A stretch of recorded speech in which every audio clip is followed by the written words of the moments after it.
ይህ መልእክት በኢኩዌብ ሚዲያ እየተዘጋጀ የሚቀርብ የመጽሐፍ ቅዱስ ትምህርት ነው። በኢኩዌብ ሚዲያ እየተዘጋጁ የሚተላለፉ ሌሎች ተጨማሪ መልእክቶችን ለመከታተል www.eqbemedia.com የተሰኘውን ዌብሳይታችንን ይጎብኙ። ከዚህ በተጨማሪ ኢኩዌብ ሚዲያ የተሰኘውን የዩቲዩብ ቻናላችንን ሰብስክራይብ በማድረግ አገልግሎቶቻችንን ማግኘት ይችላሉ። ጥያቄዎችና አስተያየቶች ሲኖረው ደግሞ በፌስቡክ ገጻችንና ስክሪኑ ላይ በተዘረዘሩ ተጨማሪ አድራሻዎች ሊያገኙን ይችላሉ። መልካም ጊዜ።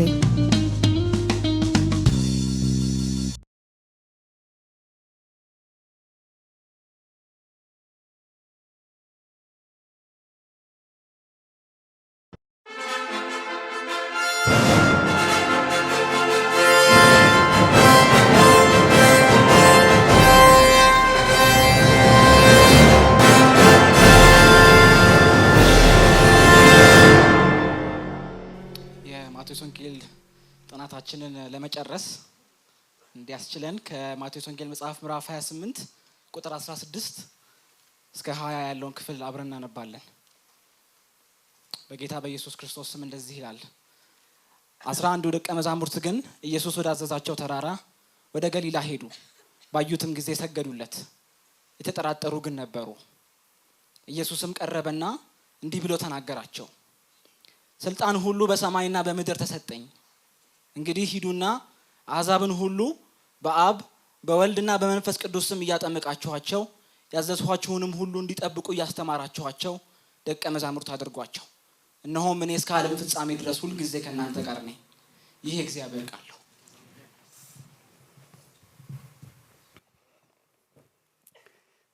በጸሎት እንጀምር። እግዚአብሔር አባታችን እንደዘመርነው ክብርህ በጣም ከፍ ያለ ነው። በእኛ ቋንቋ ሊገለጽ አይችልም። እግዚአብሔር ሆይ የኛ ቃላት በጣም ውሱን ናቸው፣ ሊገልጡህ አይችሉም። የከበርክ አምላክ እናከብርሃለን፣ እናመሰግንሃለን።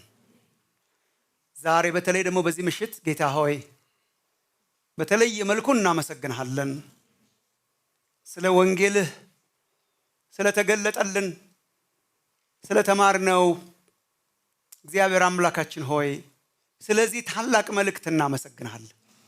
ዛሬ እንደዚህ ላለ የመጨረሻው ክፍል ስላደረስከን እግዚአብሔር ሆይ ተመስገን። ጌታችን አንተ ያከበርከው ጉባኤ ስለሆነ እግዚአብሔር አምላካችን ሆይ ይህን ማድረግ የማይቻልበት ምድር ውስጥ እንደምንኖር እናውቃለን። ጌታ ሆይ የቃል ጉልበት በስልጣን እንዲገለጥ ስለፈቀድክ ጌታ ሆይ ለእኛም ጸጋ ስለሰጠህን እናመሰግንሃለን።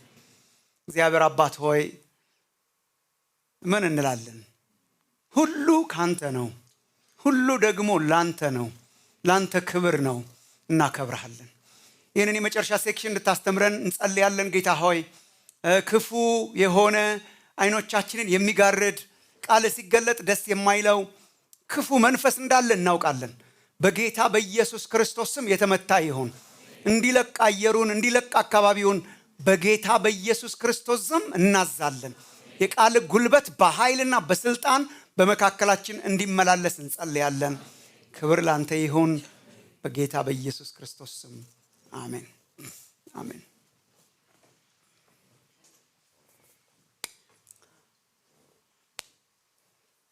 ዛሬ በቃል ብቻ ሳይሆን በሸሚዝም ጭምር ነው ለመናገር በፊታችሁ የቆምኩት። በጣም ድንቅ ነው። እግዚአብሔርን በጣም አድርጌ አመሰግናለሁ። ይሄ የማቴዎስ ወንጌል የመጨረሻ አንቀጽ ነው።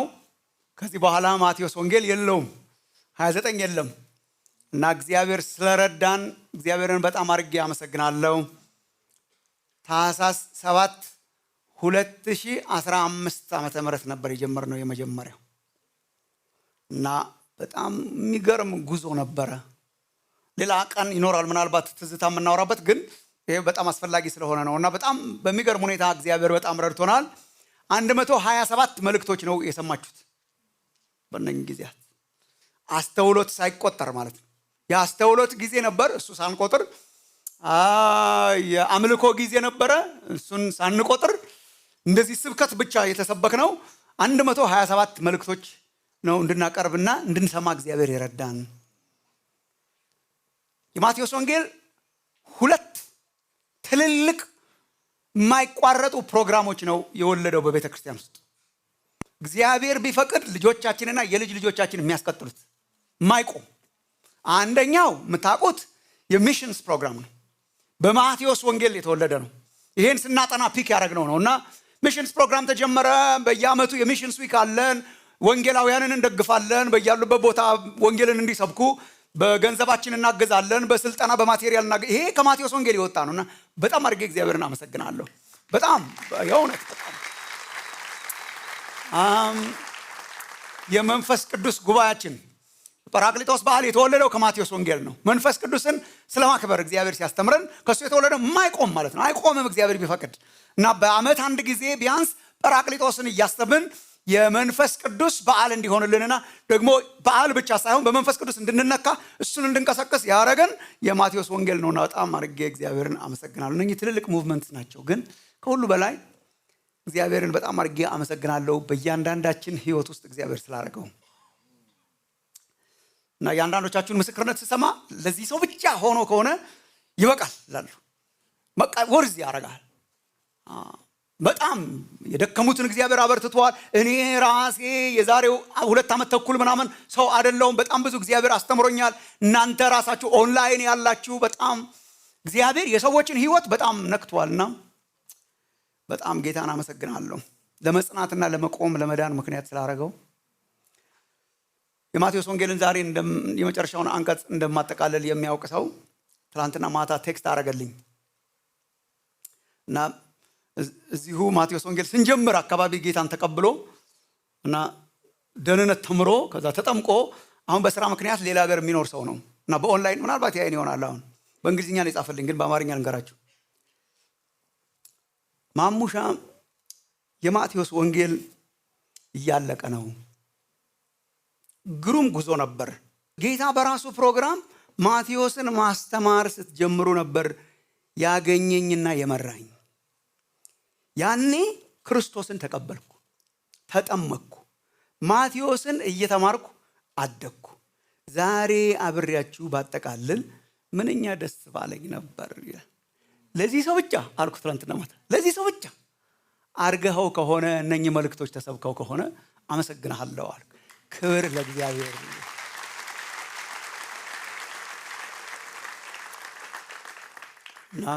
እንደዚህ አይነት ነገር የምናወራበት ቀን ይኖር ይሆናል ብዬ ተስፋ አድርጋለሁ። ግን ዛሬ ስንብት ነው ኦልሞስት እና በጣም እኔ የብዙ መጽሐፍትን አስተምሬ ጨርሻለሁ እና ማቴዎስን ስጨርሰው ለምን እንደሆነ አላውቅም ስሜቴ በጣም ይደበላለቅብኛል። የሆነ ሰው የምሰናበት ነገር ይመስለኛል እና የሆነ ትዝታ አለው፣ የሆነ ነገር አለው እና ተምረን አንጨርሰውም። አሁን ማቴዎስ ወንጌል አናነብም፣ ማቴዎስ ወንጌል አንሰብክም፣ ማቴዎስ ወንጌል ጨርሰናል ሳይሆን ግን አትሊስት ይህንን ሲሪስ ጨረሰን እና እግዚአብሔር አስጀምሮ ስላስጨረሰን ክብር ለእግዚአብሔር ይሁን። ዛሬ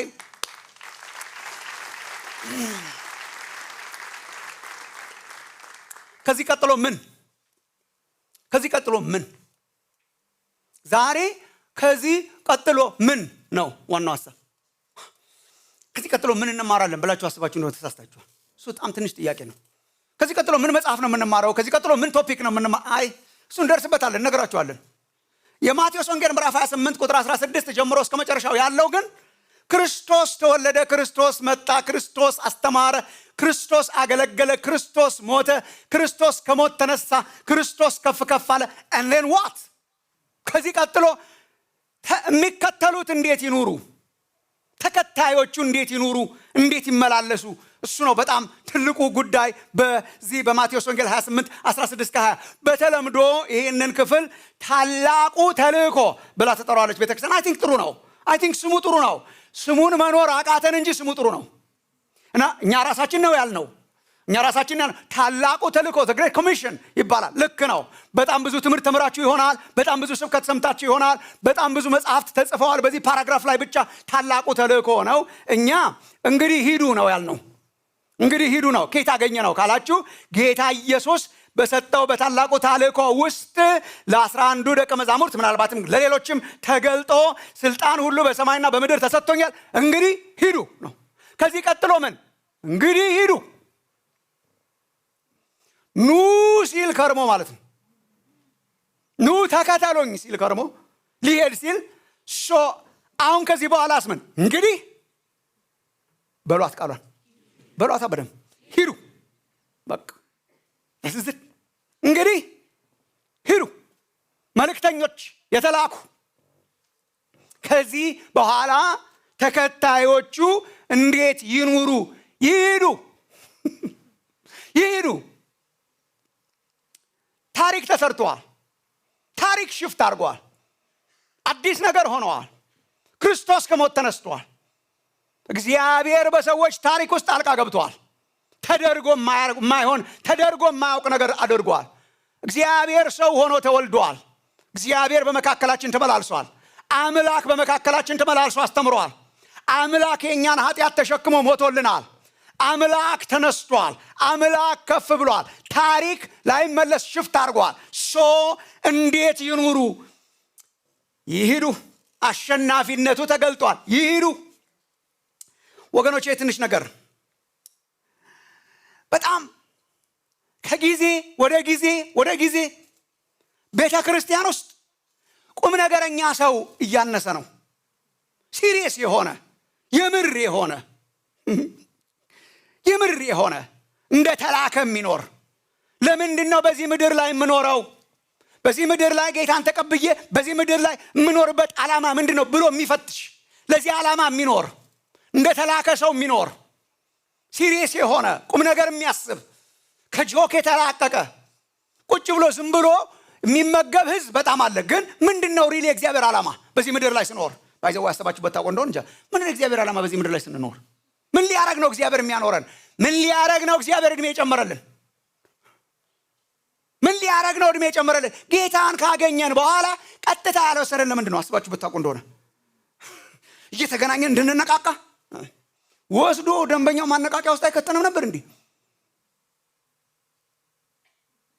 ህብረት እንድናረግ ቸርች ፌሎሺፕ እንድናረግ አይወስደንም ነበር እንዴ ኔክስት ዴይ መንግስተ ሰማያትን እንድንወርስ ካስፈለገ መንግስተ ሰማያትን መውረስ ብቻ ከሆነ ኤክስክሉሲቭ የሆነ እግዚአብሔር ዓላማ ለምንድን ነው ያቆየን በዚህ ምድር ላይ ጌታን ተቀበልን ዳግም ልደት አገኘን ከሞት ወደ ህይወት ተሻገረን ከፍርድ አመለጥን ከገሃነመ እሳት ወጣን ክርስቶስን አገኘን ፍርድ በእኛ ላይ የለም ጸደቅን ቡም ቢወስደን ለምንድን ያልወሰደን ከዛ በኋላ ለምንድን ነው የቆየ ነው ምንድን ነው እግዚአብሔር ዓላማ ይሄ ነው ቁም ነገረኝነት ማለት ሲሪየስነስ ያስፈልጋል እግዚአብሔር ቸርች ተካፋዮች ፕሮግራም ተከታታዮች ሆነን እያባበለን እያጫወተን እያነቃቃን እየነካን እየፈወሰን አጀንዳ አድርጎን እያባበለን ማኖር አይደለም ዓላማው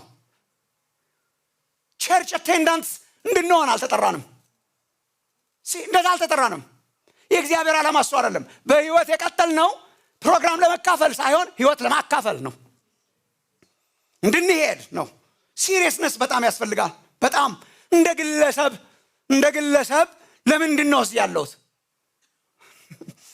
ማጽደቅ ከሆነ እግዚአብሔር ሐሳብ በቃ አጸደቀኝ ለምን አልወሰደኝም ለምን ነው እድሜ የጨመረልን እግዚአብሔር በዚህ ምድር ላይ ስንኖር this is a very serious question እንደ ቸርች ለምንድን ነው ኤግዚስት የምናረገው why do we exist እኛ ድሮ ገና ነው ያስለፈለፈን እግዚአብሔር በጣም ገብቶን እንደሆነ አላውቅም ድሮ ገና እዛች ክላስ ሩም ውስጥ እየተገናኘን የዛሬ 25 ዓመት 10 ማንሞላ ኤስኤልኤ ምናምን ስንል ድሮ ገና ለምንድን ነው የምንሰባሰበው why do we exist ምናልባት ሸምገል ያሉ ሰዎች አሁን ስለሌሉ እሁድ ይመጡ ይሆናል እንጂ ለምን ኤግዚስት የምናደርገው the very first day እግዚአብሔር ያስለፈለፈን እንኳንም አስለፈለፈን እና በአንዳንድ ቦታዎቻችን ላይ ተጽፎ የምታገኙት from here to the nations እና በጣም ሰሞኑን ሳስበው እንዴት ነው እግዚአብሔር ያሳየን why do we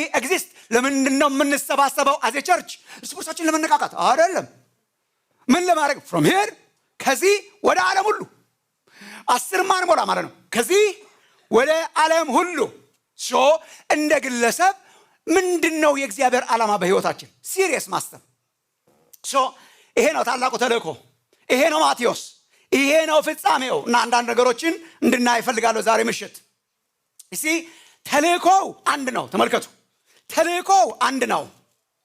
ኢየሱስ ቀረበና እንዲህ አላቸው፣ ምን? ስልጣን ሁሉ በሰማይና በምድር ተሰጠኝ። what do we do now? እንግዲህ ሂዱና አሕዛብን ሁሉ to the nations ማለት ነው፣ ህዝቦችን ሁሉ ማለት ነው። አሕዛብን ሁሉ በአብ በወልድና በመንፈስ ቅዱስም እያጠመቃችኋቸው ያዘዝኳችሁን ሁሉ እንዲጠብቁ ያስተማራችኋቸው ደቀ መዛሙርት አድርጓቸው። what do we do? ሂዱ። ወዴት? ወደ ዓለም ሁሉ፣ ወደ አሕዛብ ሁሉ to the nations። ከዚያስ ደቀ መዛሙርት አድርጓቸው፣ እያጠመቃችኋቸው እያስተማራችኋቸው ደቀ መዛሙርት አድርጓቸው። ለምንድን ነው ኤግዚስት የምናደርገው? አዘ ኮሚኒቲ ሂዱ እና ደቀ መዛሙርት አድርጉ ነው። ሂዱ ነው። ቤተ ክርስቲያን የክርስቶስ ድል፣ የክርስቶስ ትንሣኤ፣ የክርስቶስ መስቀል፣ የክርስቶስ ተአምራት፣ የክርስቶስ አዳኝነት፣ የክርስቶስ ስልጣን፣ የክርስቶስ አሸናፊነት ቁጭ ተብሎ ተቀምጦ የሚታይባት ሚውዚየም አይደለችም። ቤተ ክርስቲያን ሚውዚየም አይደለችም። ምን ማለት ነው ሚውዚየም አይደለችም ማለት? ለምሳሌ ሚውዚየም የትልልቅ ድል ሚውዚየሞች አሉ። አድዋ ሚውዚየም ብትሄዱ ለምሳሌ የአድዋ ድል ሚውዚየም አባቶቻችን ያደረጉት ገድል አለ በአድዋ ተራሮች ላይ ከኢጣሊያንስ ጋር አለ። አላያችሁት ከሆነ በጣም አሪፍ ነው። በጣም እና አለ፣ እሱ ይታያል። ሚውዚየም ነው። አይመጣም ድሉን ለማየት ድሉን ለመዘከር ድሉ የሚዘከርበት ቦታ ላይ ሄደህ አይተህ ነው የምትገባው። አሳይ ነው። አይዞርም። ድል አብሳሪ ነው እና ያን ጊዜ አሸነፈን የሚለውን ድል አብሳሪ ነው። ግን እየዞረ አብሳሪ ሳይሆን የሚመጣውን እየተቀበለ አሳይ ነው። that's not the church እንደዛ አይደለችም። ቤተ ክርስቲያን ዘዋሪ ድል አብሳሪ ናት። ድል ነው የምታበስረው። አድዋን ሳይሆን ኢየሱስን አሸንፏል፣ ኢየሱስ ከሞት ተነስቷል፣ ኢየሱስ አዳኝ ነው፣ ኢየሱስ እያለች የሚመጡትን እንደ ሚውዚየም አሁን እንደምናደርገው የሚመጡትን እዚህ ቁጭ የሚሉትን የምታሳይ ሳትሆን የምትሄድ ድልን ለማብሰል የምትዞር ናት። ዟሪ ናት። ምንድነው? ኢየሱስ ከሞት ተነሳ፣ አሸነፈ፣ ስልጣን ሁሉ በሰማይና በምድር ተሰጠኝ። እንግዲህ ምን? ዙሩ፣ ሂዱ፣ ተናገሩ። አልፎ አልፎ ኳስ ያለው እኔ ኳስ የምታዩ ታውቃላችሁ። ያሸነፈ ቡድን በአመቱ ውስጥ ያሸነፈ ቡድን ይዞራል ከተማውን። አንድ ቀን ይዞራል። ታውቋል እኮ ድሉ ታውቆ። በዚህ አመት ሊቨርፑል ነበር። ታውቋል እኮ ታውቋል። ድሉ ታውቋል። አሸንፏል። ካሸነፈበት ቀን በኋላ ቀን ተቆጥሮ ከተማውን ይዞራል። በዓለም ዙሪያ ይታያል። ብዙ ሚሊዮኖች ያዩታል። ምንድን ነው? እየዞረ ያሳያል። እሷ ናት ቸርች። ክርስቶስ ተሟግቶ አሸንፏል። ድል የእርሱ ሆነዋል። ስልጣን ሁሉ በሰማይና በምድር የክርስቶስ ኢየሱስ ነው። ሰማዩን ምድሩን የሚገዛው እሱ ነው። በሞት ላይ አሸንፏል። ገሃነምን አሸንፏል። ዲያብሎስን አሸንፏል። እኛ ታዲያ እዚህ ያለ ነው ለምንድን ነው? እየዞርን ድሉን እንድናበስር ነው የተጠራ ነው። ይሄ ነው የኔና የእናንተ ሪስፖንሲቢሊቲ። ለምን አቆየን እግዚአብሔር በምድር ላይ? ሂዱ፣ ድሉን አብስሩ፣ ሂዱ። እሱ ነው ታላቁ ተልእኮ። መጀመሪያ ትእዛዙን ትንሽ እንየው። ትእዛዙ ተልእኮ አንድ ነው። ምን? ሂዱና ደቀ መዛሙርት አፍሩ። ሂዱና ሰዎችን ደቀ መዛሙርት አርጉ። ሂዱ እና ደቀ መዛሙርት አድርጉ። ትንሽ እናገራለሁ። ሂዱና አሕዛብን ሁሉ፣ ድንበር የለውም ወንጌል፣ አሕዛብን ሁሉ to all the nations እየሄዳችሁ ሰው ደቀ መዝሙር አርጉ። ይሄ ነው ትእዛዙ። መንገዱ አለ። መንገዱ እያጠመቃችኋቸው እያስተማራቸው፣ እነኚህ መንገዶች ናቸው። ትእዛዙ ግን አንድ ነው። ሂዱና ደቀ መዛሙርት አርጓቸው። that's a great commission። በጣም የምር መሆኑን የምታውቁት፣ በጣም ታላቁ ተልእኮ መሆኑን የምታውቁት አራቱም ወንጌላት ላይ ሲደመር ኢየሱስ ከመሄዱ በፊት ሐዋርያት ሥራ ላይ ተደግሟል 5 ጊዜ 4ቱ የወንጌል ጸሐፍት ሲደመር ሐዋርያት ሥራ ሉቃስ 5 ጊዜ ላሳያችሁ። ለምንድን ነው እግዚአብሔር ያከረመን ያሰነበተን? ማቴዎስ 28:19 ሂዱና አሕዛብን ሁሉ ደቀ መዛሙርት አድርጓቸው። ማርቆስ 16 ማርቆስ ወንጌል ምዕራፍ 16 15 እስከ 16 እንዲህም አላቸው ኢየሱስ ወደ ዓለም ሁሉ ቃሏ መጣችላችሁ። ምን ሂዱ? ወደ ዓለም ሁሉ ሂዱ፣ ወንጌልንም ለፍጥረት ሁሉ ወንጌልንም ለፍጥረት ሁሉ ስበኩ። አሸንፏል፣ ግን እንደ ሚውዚየም ሰው እየመጣ የሚያይባት ሳይሆን ኖ፣ እናንተ ራሳችሁ ሂዱ፣ ወደ ዓለም ሁሉ ሂዱ፣ ወንጌልንም ለፍጥረት ሁሉ ስበኩ። ያመነ የተጠመቀ ይድናል፣ ያላመነ ይፈረድ። እንዴት አይነት መልእክት ነው! በስመ አብ ማለት መድኃኒት አስይዞ ያመነ የተጠመቀ ይድናል፣ ያላመነ ይፈረድበታል። this is the message። እናንተስ ይሄንን ይዛችሁ ለፍጥረት ሁሉ ሂዱ፣ ተናገሩ፣ ስበኩ።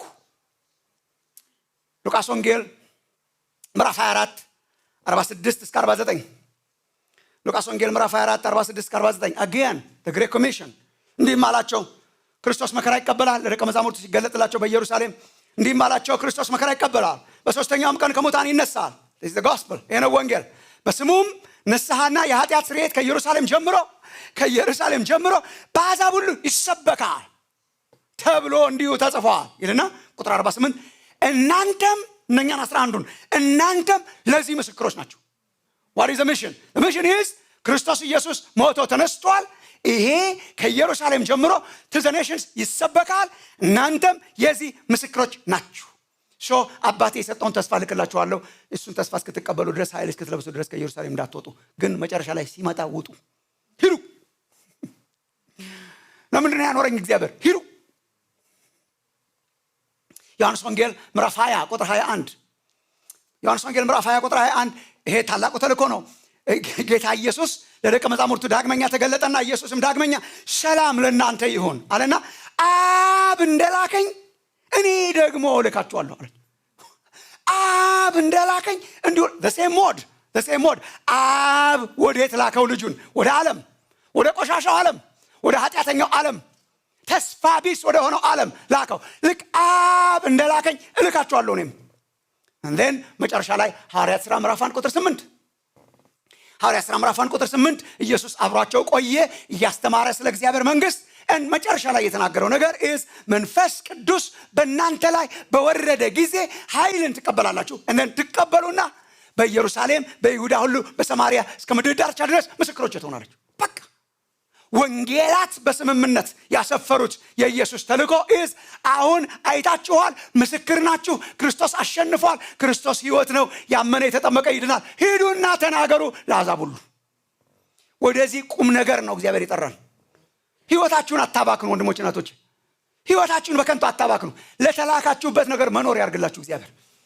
ተዘናግቶ መኖር አንስቼላችኋለሁ። ያን ጊዜ የወንጌል ሰሞን፣ የወንጌል ትምህርት ሰሞን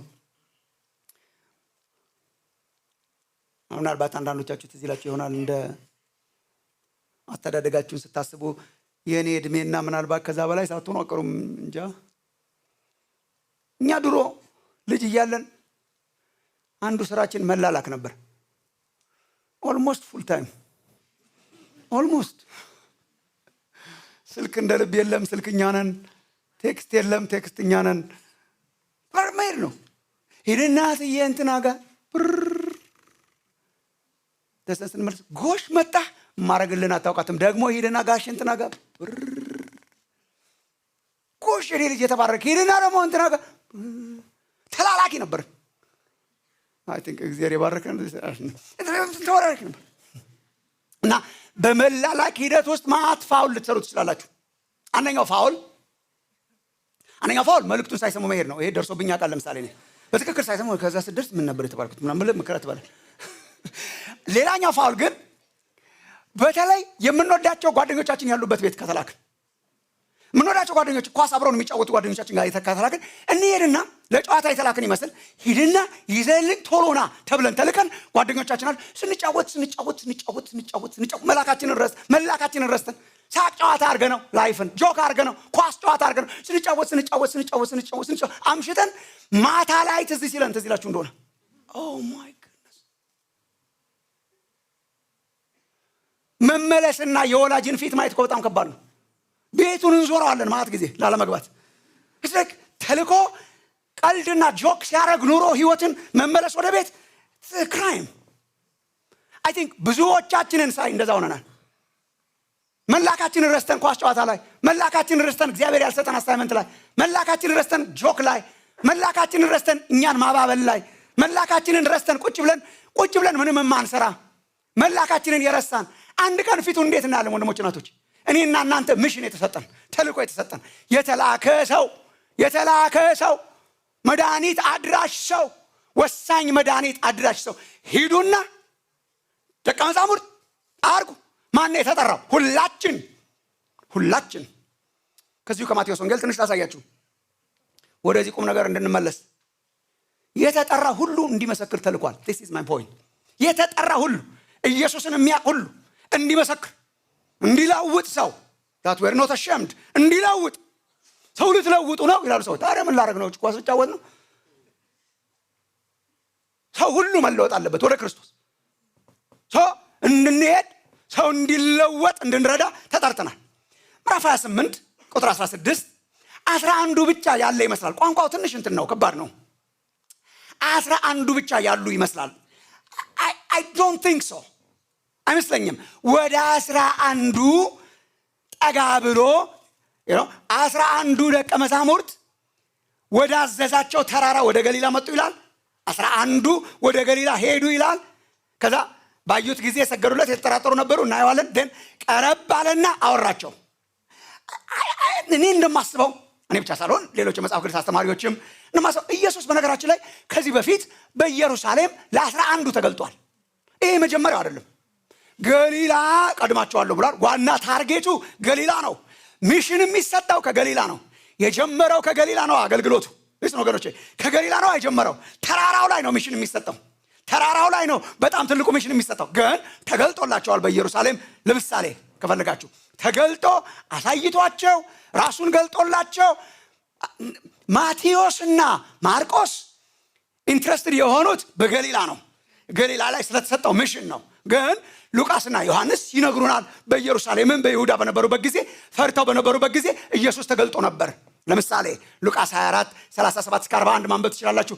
ተገኝቶ ተዳብሶ ዳብሱ ብሎ ተገልጦላቸው አብሮ በልቶ ከነሱ ጋር ተገልጠዋል። ከዚህ በፊት ዮሐንስ ወንጌል ምዕራፍ 20 ተገልጦላቸዋል። ስለ ቶማስ እንደውም ያብራራልናል ስለ አንዱ ደቀ መዝሙር። ደቀ መዛሙርቱ ከዚህ በፊት አይተውታል። የተጠሩት ግን ለሚሽን ነው። ካስታወሳችሁ ጌታ ኢየሱስ ብዙ ጊዜ አሁን ለምሳሌ ሴቶቹን ምዕራፍ 28 ቁጥር 10 ላይ ከትንሣኤ በኋላ ሲገለጥላቸው ሂዱና ለወንድሞቼ ንገሯቸው እና በገሊላ ይቀድማቸዋል በሏቸው። እዛ ገሊላ እንገናኝ። የኢየሱስ ፎከስ ወዝ ገሊላ፣ ያ ተራራ ሚሽኑን ለመስጠት ወደ ገሊላ እንዲሄዱ አዟቸው ነበር። ማቴዎስ ወንጌል ምዕራፍ 26 ቁጥር 32 ላይም ጌታ ኢየሱስ ነግሯቸዋል። ከተነሳው በኋላ ግን ወደ ገሊላ ቀድማቸዋለሁ ብሏቸዋል። ገሊላ እንገናኝ ብሏቸዋል። 11 እንደታዘዙት ወደ ገሊላ መጡ ይላል። ፕሮባብሊ ግን ሌሎችም ሳይኖሩ አይቀሩም። እንዴት አወቅን? በመጀመሪያ ደረጃ እነኛ ሴቶች ደፍነትሊ ሂዱና ንገሩ ብሏቸዋል። ሄደው ነግረው ፕሮባብሊ ተጉዘዋል። ይህ ብቻ ሳይሆን በጣም ለብዙ ሰዎች እንደተገለጠ መጽሐፍ ቅዱስ ይነግረናል። ከዚህ በፊት አንብበነዋል። አንደኛ ቆሮንቶስ ምዕራፍ 15 ቁጥር 6 በአንድ ጊዜ ይላል። ለምሳሌ ጳውሎስ በአንድ ጊዜ ጌታችን ከተነሳ በኋላ ከ500 በላይ ለሆኑ ወንድሞች ተገልጦ ነበር ይላል። ፕሮባብሊ ዚስ ኢዝ ዘ ታይም። በጣም በገሊላ የነበሩ ይከተሉት የነበሩ በስውርም በግልጥም ይከተሉት የነበሩ ወንድሞች እና እህቶች ተሰባስበዋል። 11ዱን ማቴዎስ ያነሳው በገሊላ ይቀድማቸዋል ስለተባሉ መጡ ለማለት ነው። 11ዱ መጡ ነው እንጂ 11ዱ ብቻ ነበሩ አይደለም። ምን ለማለት ነው? ይሄ ሁሉ ነገር ምን ለማለት ነው? የተጠራ ሁሉ፣ ከኢየሱስ ጋር የተነካካ ሁሉ፣ ከክርስቶስ ጋር የሆነ ሁሉ ለተወሰኑ 11 ሰዎች የተሰጠ ተልእኮ ሳይሆን ክርስቶስን ያወቀ ሁሉ ተልኳል ነው። ሁሉ ተልኳል።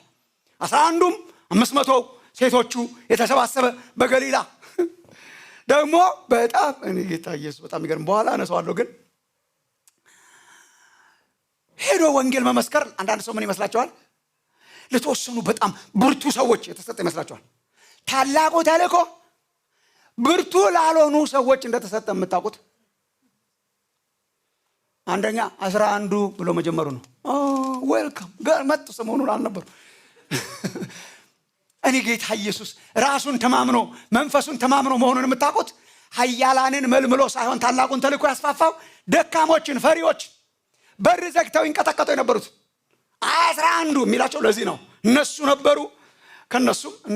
ከነሱ ብሶ በሁለት ተከፍለዋል። አይታችሁ እንደሆነ አንዳንዶቹ አመለኩት ይላል። የተጠራጠሩ ግን ነበሩ ይላል። is this really him? እነሱ ሁሉ ነው የተላኩት። መጀመሪያ ደረጃ የተጠራጠሩ ነበሩ የሚለው የተጠራጠሩ ነበሩ። I don't think ይሄ ኮምፕሊት ክህደት ሳይሆን ኢየሱስ ክርስቶስ ከነርሱ ጋር የነበረ ሞተ and then ከሞት ተነሳ። 11 ብቻ ሳይሆን ሌላውም ህዝብ እሱ ነው። እኔ በመጽሐፍ ቅዱስ ከምደሰትባቸው ነገሮች መካከል አንዱ ሐቀኝነቱ ነው። የሆነን መንግስት ለመከላከል ሲል በጎ ዜና ብቻ አይነግረንም። እግዚአብሔር ራሱን የሚከላከል አምላክ ስለሆነ እግዚአብሔር የራሱ ዲፌንደር ስለሆነ አሁን መጽሐፍ ቅዱስ እውነት መሆኑን የምታውቁት እንዲያውም ምንም አሁን የድሮ ነገስታት ታሪክ ጸሐፍት ለምሳሌ ታሪካቸውን የነገስታቱን ሲጽፉ የነገስታቱን መጥፎ ነገር አይጽፉም። ለዚህ ነው የማይታመኑት። አሁን ስታነቡ አሁን ትልልቅ ድሮቹ ነገስታት ሰው ራሱ አይመስሉም። በጣም አይሳሳቱ፣ ከትዳራቸው ውጭ ምንም ነገር እንትን የለባቸው፣ በጣም ስነ ስርዓት ያላቸው፣ በሃይማኖትም ቢሆን በጣም የተከበሩ፣ አነጋገር አልነበሩ። ታዲያ ለምንድን ነው ብቻ የተጻፈው? እንትናዋ የነገስታቱ ታሪክ ጸሐፍት ጠንካራ ብቻ ነው የሚጽፉት መንግስታቸው ጠንካራ እንዲሆን። ታሪክ ጠንካራ ነገር ብቻ ነው የሚናገሩ ስለነሱ። እንደዛ አይደለም ወንድሞች እናቶች። የእግዚአብሔር መንግስት በሰዎች ድካምና ጥንካሬ ላይ ተመሰረተች ሳትሆን ንጹህ በሆነው በእግዚአብሔር ላይ ተመሰረተች ስለሆነች መጽሐፍ ቅዱስ ይነግራል። በእርሱ አመኑ ይልና ባይ ዘ ወይ የተጠራጠሩ ግን ነበሩ ይላል። ምን አይነት ሆነስቲ ነው! የተጠራጠሩ ነበሩ። እነኚህን ጠቅላላ የተሰበሰበውን ያመነውን ያመለከውን ጥርጣሬ የነበረውን ኢየሱስ ሰብስቦ ተልእኮውን ሰጠ። የመጡ ሁሉ ተልከዋል። ምን ለማድረግ? ለመሄድ። ምን ለማድረግ? ለመመስከር። ምን ለማድረግ? ደቀ መዛሙርት ለማፍራት። ልጅ ነው ወንድሞች እናቶች። ግሬት ኮሚሽን የምናፍርበት አይደለም። አይናችንን አፍጠን ማውራት ያለብን ነገር ነው። ለዚህ ነው ያለነው በዚህ ምድር ላይ። ለዚህ ነው ያለነው በዚህ ምድር ላይ። ክርስቶስ መሞቱን መነሳቱን ካመንን፣ በእርሱ ካመንን ህይወታችን ምን ይሁን ሂዱ ነው። ምን እናርግ? ሌሎች ተከታዮች ደቀ መዛሙርት አፍሩ። ደቀ መዛሙርት ምንድነው? ደቀ መዝሙር ተማሪ፣ ተከታይ፣ መምህሩን መሳይ፣ መምህሩን ኮፒ አድራጊ። ጌታ ኢየሱስ ምን እያለ ነው? ሂዱና እሺ መልምሉ፣ እሺ አምጡ፣ እሺ አጥምቁ፣ እሺ አስተምሩ። እሺ ከዛ ምን እናርጋቸው? እኔን መሳይ። ይሄ ነው ደቀ መዝሙርነት። እኔን መሳይ፣ እኔን የሚከተሉ በምድር ላይ ያለነው ኢየሱስን የሚከተሉ ሰዎች እንዲበዙ ነው። በቃ nothing to be ashamed of። በዚህ ምድር ላይ ያለነው ለሰዎች እየመሰከርን ኢየሱስን የሚከተሉ፣ ኢየሱስን የሚመስሉ፣ ኢየሱስን የሚያውቁ ሰዎችን ማፍራት ነው። ለዚህ ነው የተሾምነው። ማለት ሰውን ሁሉ የከንፈር እምነት ያለውን ሁሉ ደቀ መዝሙር ማድረግ ነው። ደቀ መዝሙርነት ሌላ ነው። ደቀ መዝሙርነት ማለት ኢየሱስ ክርስቶስን ታውቃለህ? አዎ አውቃለሁ። አይደለም አውቃለሁ። አንተ ማን ነው የምትነግረው? አይደለም። እኛ የተላክነው ለዚህ ሁሉ ነው። ለዚህ ሁሉ ሰው ነው። ኢየሱስ ክርስቶስን አዳኝ መድኃኒት አድርገው ያልተቀበሉ፣ ክርስቶስን ለመምሰል የማይኖሩ፣ በእውነት በክርስቶስ ኢየሱስ እግዚአብሔርን እየመሰሉ የማይኖሩ ሁሉ ሃይማኖት ይኑራቸው አይኑራቸው ይሄንን ጉድ ኒውስ የማድረስና እንዲለወጡ የማገዝ this I want to emphasize ዲፕሎማቲክ አይደለም። ሰውን ሁሉ ልትለውጡ ነው ስትባሉ መልሱ አዎ ነው። አዎ ወዴት ነው ጥያቄው? ወደ ፕሮቴስታንቲዝም ነው? ኖ። ወደ ቸርች ነው? ወደ ማን? ወደ ኢየሱስ። ኢየሱስን መሳይ፣ ኢየሱስን ተከታይ፣ እኛ ያገኘነውን ክርስቶስን ሰዎች ሁሉ እንዲከተሉ ለመቀስቀስ፣ ለመመለስ፣ እንዲለወጡ ለማገዝ፣ ደቀ መዛሙርት ለማድረግ ተጠርተናል ነው። ተጠርተናል። ያውም ወገኖች ሊስን፣ ያውም ግሬት ኮሚሽን ቀላል፣ ያውም እየተለወጡ አይዴንቲቲ እየቀየሩ። ምን ማለት ነው? እንግዲህ ሂዱና አሕዛብን ሁሉ ደቀ መዛሙርት አድርጓቸው። እሺ ምንድን ነው ደቀ መዝሙር እንዴት ነው የሚገኘው? ዝም ብሎ አጀብ ያደርግ አይደለም። እሺ እስቲ ሞቅ እናድርግ ሳይሆን ወስነው በአብ ጌታ ኢየሱስ በጣም እንዴት እንዳጠበቀው ተመልከት። ዙሩን በአብ በወልድ በመንፈስ ቅዱስ ስም ያጠመቃችኋቸው። የአይዴንቲቲ ለውጥ ይባላል። ወደ ክርስቶስ እየተጠመቁ። ይሄ የጥምቀት ፎርሙላ ጭቅጭቅ አይደለም። ሌላ ጊዜ እንጨቃጨቃለን እንደሱ። በአብ በወልድ በመንፈስ ቅዱስ ነው ሰው መጠመቅ ያለበት ወይስ በኢየሱስ ስም? ሌላ ጊዜ እናወራል። ይሄ ሌላ ነው። ይሄ ሰው የሚጠመቀው ወደ ክርስቶስ ነው። ሰው የሚጠመቀው ወደ ክርስቶስ ነው። ሮሜ ምዕራፍ 6 ምን ማለት ነው? ፐብሊክሊ አንድ ሰው ኢየሱስ ክርስቶስ ነው የኔ ማንነት ብሎ አምኖ ከዚህ በኋላ ያለፈው ህይወቴን ክጃለው፣ ያለፈው አይዴንቲቲ ክጃለው፣ ያለፉትን የኔ መገለጫዎች ክጃለው፣ ከኢየሱስ ክርስቶስ ጋር እተባበራለሁ ብሎ በአብ በወልድ በመንፈስ ቅዱስ ሲጠመቅ፣ ደግሞስ ያዘዝኳችሁን ሁሉ ለመፈጸም ሲማር። የኛ ሚሽን ምንድን ነው? ሰዎችን ማገዝ። ምን እንዲሆኑ? የኢየሱስ ደቀ መዛሙርት ተጠምቀው አምነው ኮሚትድ ሆነው የክርስቶስን ትምህርት እየተከተሉ ከጌታ ጋር አይደንቲፋይድ ሆነው። ይሄ ነው መዳን ይባላል። በሌላ አገላለጽ እስኪገባን ድረስ የምነግራቸው መዳን ይባላል። ሰው እስኪድን ድረስ ምንድን ነው መዳን? ክርስቶስ ነው አዳኜ ብሎ ዝም ብሎ በቃ ዋጋ ማታስከፍል አይነት በቃ ልክ ነው አምናለሁ ሳይሆን ከሞቱ ጋር ለመተባበር በጥምቀት ተቀብሮ ከትንሣኤው ጋር ለአዲስ ህይወት ለመተባበር ተነስቶ ከክርስቶስ ጋር if you like married ሆኖ ፐብሊክሊ ተስፋ አስቆርጦ አካባቢን ሁሉ ማለት ነው። ጥምቀት እንደዛ ነው ይመስለኛል አንዳንዴ ሳስበው። ተስፋ ያስቆርጣል አካባቢን ሁሉ። አሁን ከትዳር ጓደኞቻችሁ አሁን ከሚስቴ ጋር ወይ ከእናንተም ከሚስቶቻችሁ ከባሎቻችሁ ጋር የተጫጫችሁበት ጊዜ እኮ ኮምፕሊት ጋራንቲ ብዙ የለም። ስቲል ተስፋ የሚያደርግ ይኖራል። ስቲል ተስፋ የሚያደርግ እኮ ይኖራል። አንድ ቀን ይችን ልጅ ሚል ይኖራል ወይ አልሰማ ይሆናል። ባይሰማም ይጠራጠር ይሆናል። አይ ጀምረዋል አሉ ከማሙሻ ጋር ግን እንጃ ምናምን እያለ ይጠራል። አንድ ቀን ፐብሊክሊ ከዛሬ ጀምሮ ሌሎቹን ክጄ ከዛሬ ጀምሮ በቃ ለቀቆ አካባቢ ሰርግ ይበላል እንጂ በዚያውም ተስፋ ቆርጦ ነው የሚሄደው። እስለ ዳን ማሙሻ ሲል አታስቢው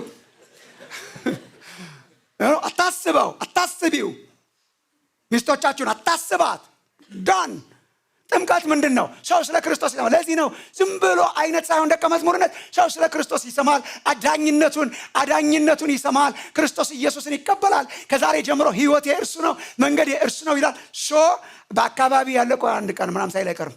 ከዛስ አንድ ቀን በአብ በወልድ በመንፈስ ቅዱስ ሲጠመቅ እስራኤል በባህሩ እንደተሻገረ ፈርዖንን ተስፋ እንዳስቆረጠ ሰዎች ማንነታቸውን የጥንቱን ቀብረው ኢየሱስ ክርስቶስን አዲሱ ማንነታቸው አርገው ተቀብለው እርሱን ለመምሰል የሚሄዱበት ጎዳና የመዳን ጎዳና ወደ እርሱ እንድንመራ ተጠርተናል። ምናልባት ይህ ስላልገባን ይሆን አንዳንድ ጊዜ የወንጌልን መልእክት ዝም ብለን ጸጥ ያልነው። ሰውን የሚለውጥ መልእክት አስይዞ ልኮናል እግዚአብሔር። ሮሜ ምዕራፍ 10 እናነብላችሁና ወደሚቀጥለው እሄዳለሁ።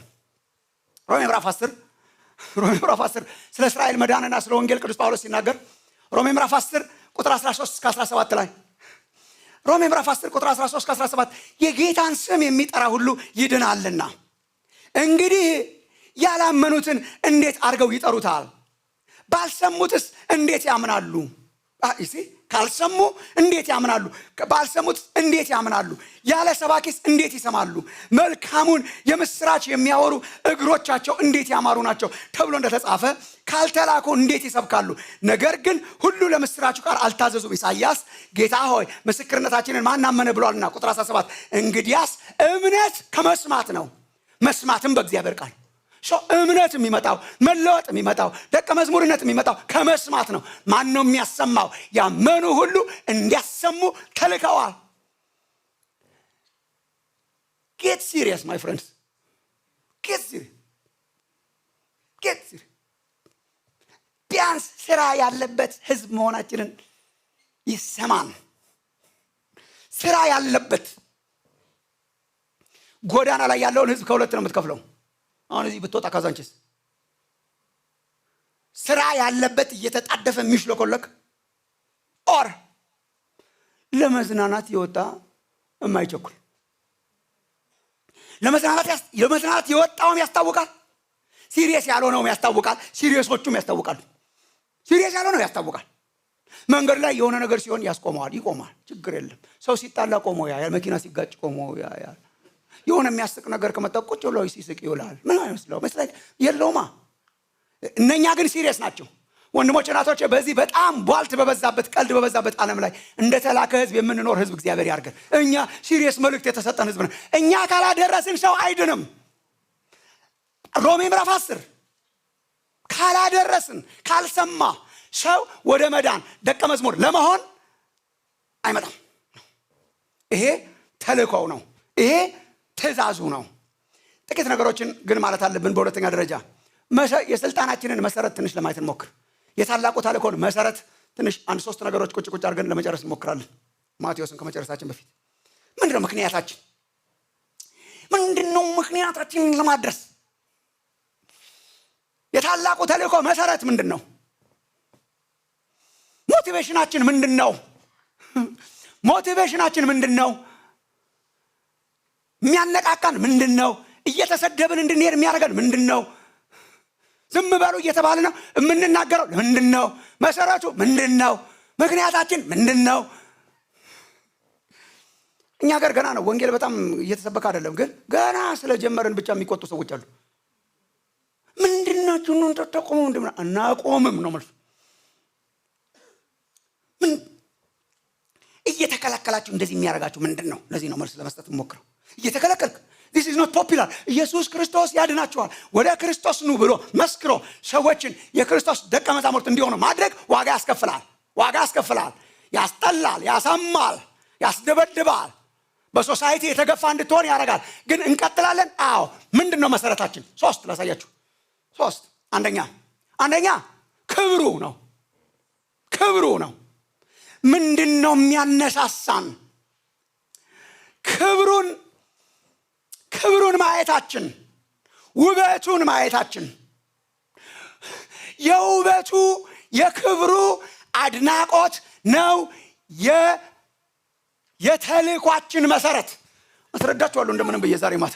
የተልእኳችን መሰረት is because ስላየን ውበቱን ስላይ ምን ማለት ነው? ለምንድነው እንደዚህ የምትለፈልፈው? አይ ነው ይሄም ለምንድነው እንደዚህ የምትለፈልፈው? በጣም ቢዩቲፉል ነው፣ በጣም ይገርማል፣ በጣም ቢዩቲፉል ነው፣ በጣም ያማረ ነው፣ በጣም ያማረ ነው። ያማረ ነገርን ማስተዋወቅ ከባድ አይደለም። የቀመሳችሁትን ትለፈልፋላችሁ። ለምንድነው እንደዚህ? ምን አይተነዋል። his glory ክብሩ ነው የኛ መሰረት። ቸርችን ትልቅ ለማድረግ አይደለም፣ ሃይማኖት ለማስፋፋት አይደለም፣ ስለተከፈለን አይደለም። ምንድነው? ክብር። ተልእኮ የሚጀምረው ከክብር ነው። ይሄ ማተም በጣም ያስፈልጋል። ጎሎን ከሆነ መጸለይ ያስፈልጋል። ተልእኮ የሚጀምረው ከክብር ነው። ክብርን ከማየት፣ ክብርን ከመቅመስ or if you like ተልእኮ የሚጀምረው ከአምልኮ ነው። ክብሩን አይቶ መገረም ነው ተልእኮን የሚያመጣው። ከየት አገኘ ነው? ቁጥር 16 እና 17 ቁጥር 16 እና 17 በቃ እንግዲህ ሂዱ ከመባላቸው በፊት የሆኑትን ተመልከቱ። ኦኬ እንግዲህ ሂዱ ከማለቱ በፊት ኢየሱስ የሆነውን አስተውላችኋል? ምን ሆነ? ተገረሙ፣ ተደነቁ፣ አመለኩ። እንደዚህ አይነት ሰው ነው ለተልእኮ ኳሊፋይድ የሆነ ሰው ማለት። ያየ፣ የቀመሰ፣ የተደነቀ፣ የተገረመ፣ ያመለከ። ሎክ ቁጥር 16 11 ደቀ መዛሙርት ግን ኢየሱስ ወደ አዘዛቸው ተራራ ወደ ገሊላ ሄዱ። አንድ ወደ ታዘዙበት ሄዱ፣ መጡ። እነን ተመልከቱ። ባዩትም ጊዜ ሰገዱለት። ተልእኮ ከመሄድ አይጀምርም፣ ከመስገድ ነው የሚጀምረው። ሰገዱለት ኢዝ ኖት የሰላምታ አይነት። ሰገዱለት ኢዝ ወርሺፕ፣ አምልኮ። አመለኩት። ባዩት ጊዜ አመለኩት። ይሄ ሰው እኮ አብሯቸው የከረመ ሰው ነው፣ አብሯቸው የኖረ ሰው ናው። ግሎሪየስ የሆነ ነገር ሆኗል። ከሞት ተነስቶ የከበረው ኢየሱስ በመካከላቸው ሆኗል። ሰሞኑንም አይተውታል። ከሞት የተነሳው ኢየሱስ ሲያዩት